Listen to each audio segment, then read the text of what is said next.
Amma bilin ki, bizim elə təvəssülümüz bu gecə Həzrət Əbəlfəz ağayadır, Babul Həvaicədir. Amma biz necə təvəssül edirik ona?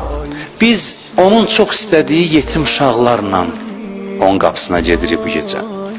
Birbaşa özü ilə yox. Onları çox istəyirdi. Dedim sizə, o qədər çox istəyirdi ki, vidalaşmaq istəmədi onlarla. Dedi, gedim su gətirim, gəlirəm. Bu gecə İmam Hüseyin əleyhissalamın körpə uşaqlarına, yetim qızlarına təvəssül eləyək. Bu gecə hacətlərinizi alın. Bu gecə təmizlənək, sabah gecə üçün hazırlaşaq. Bir bu yerə çatanda ağlamağınızı gizlətməyin. Hədislərdə var deyə deyir, amma deyir ki, ağlamağınız gələndə ucadan ağlayın. Bu ağlamağı gizlətmək yeridir. O ki, deyirlər, kişi ağlamaz, boş sözdür. Kişi istəyir ki, bu yerlərdə ağlasın. Hüseyni ağlamaq hünərdir.